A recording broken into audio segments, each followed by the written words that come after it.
Assalamualaikum warahmatullahi wabarakatuh. Alhamdulillahirabbil alamin. Allahumma shalli ala sayyidina Muhammad wa ala ali sayyidina Muhammad. Anak-anak hebat, alhamdulillah hari ini kita bisa bertemu lagi dalam materi yang baru, yaitu tentang sholat berjamaah.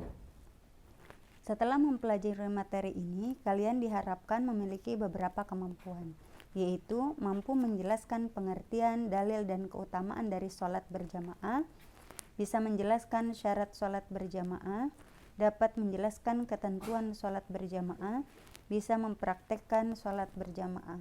Selain itu juga kalian bisa menjelaskan sholat-sholat sunnah yang bisa dilakukan secara berjamaah, mampu menjelaskan posisi imam dan makmum dalam sholat berjamaah, lalu halangan yang membolehkan seseorang untuk tidak melakukan sholat berjamaah.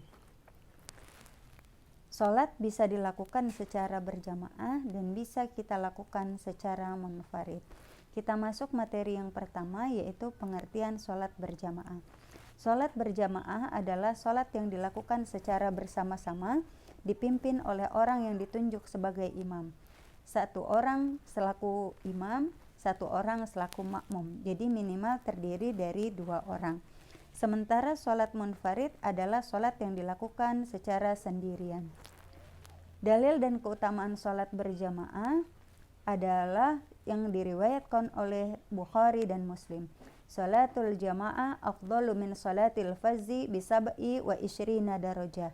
Artinya, sholat berjamaah lebih utama daripada sholat sendirian dengan perbedaan 27 derajat.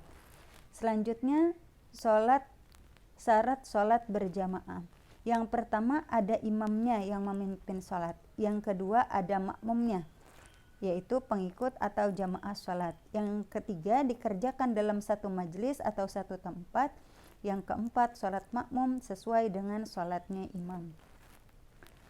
Untuk imam atau orang yang memimpin sholat ada beberapa syarat yang harus dipenuhi, yaitu yang pertama beligh, yang kedua fasih dan hafal bacaan sholat, yang ketiga bukan orang yang dibenci oleh jamaah, yang keempat mengetahui syarat dan rukun serta hal yang dapat membatalkan sholat, yang kelima imam pria untuk pria dan wanita, sedangkan imam wanita untuk wanita saja. Sementara syarat makmum atau orang yang mengikuti imam, yaitu yang pertama berniat mengikuti imam, yang kedua tidak mendahului gerakan imam, ketiga sholatnya sesuai dengan sholatnya imam, keempat mengikuti imam dalam segala gerakan sholat, kelima berada di belakang imam dalam satu majelis atau satu tempat, yang keenam tidak bermakmum kepada imam yang batal sholatnya. Mengenai macam-macam makmum ada 3. Yang pertama makmum muwafiq, yaitu makmum yang tidak terlambat, atau makmum yang bisa takbiratul ihram bersama-sama dengan imam. Yang kedua makmum masbuk, yaitu makmum yang terlambat atau tertinggal, tidak sempat untuk takbiratul ihram bersama-sama dengan imam. Yang ketiga makmum mufarriq, yaitu makmum yang menyalahi gerakan imam.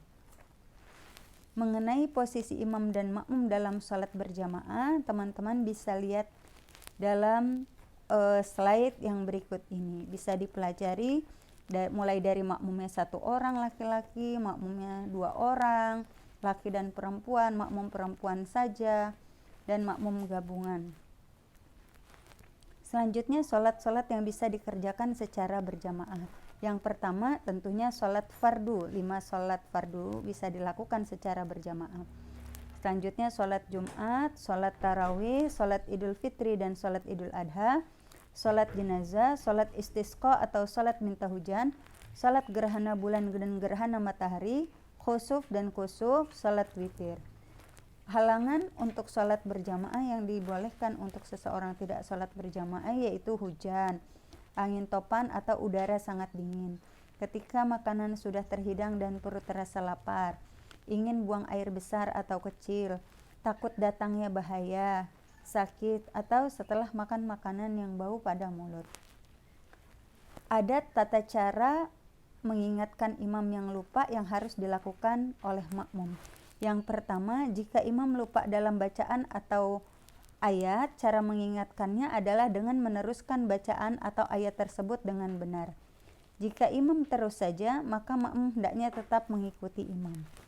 Yang kedua, apabila imam salah dalam bilangan sholat atau gerakannya. Cara mengingatkannya adalah dengan membaca lafaz subhanallah bagi laki-laki dan bertepuk tangan atau talfik bagi makmum perempuan. Untuk tata cara sholat berjamaah, sebetulnya sudah disebutkan sedikit banyak pada syarat imam dan makmum. Yang pertama, sholat berjamaah diawali dengan azan dan iqomah. Yang kedua, barisan sholat di belakang imam diisi oleh jamaah laki-laki, jamaah perempuan berada di belakangnya, sesuai dengan slide yang tadi sudah diberikan. Yang ketiga, imam harus mengatur saf barisan makmum supaya lurus dan rapat.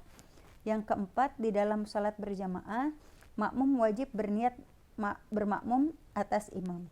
Yang kelima, makmum harus mengikuti gerakan imam dan tidak boleh mendahuluinya.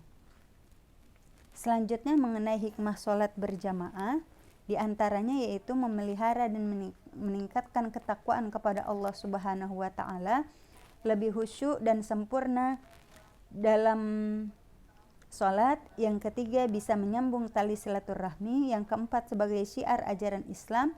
Yang kelima, melatih disiplin dan ketaatan kepada pemimpin. Selanjutnya, keutamaan sholat berjamaah dibandingkan dengan sholat munfarid, yaitu yang pertama, bisa menjalin silaturahmi antar sesama. Yang kedua, mengajarkan hidup disiplin, saling mencintai dan menghargai. Ketiga, menjaga persatuan, kesatuan dan kebersamaan. Yang keempat, menghindari sifat egois. Yang kelima, mengajarkan kepatuhan seorang muslim kepada pemimpinnya.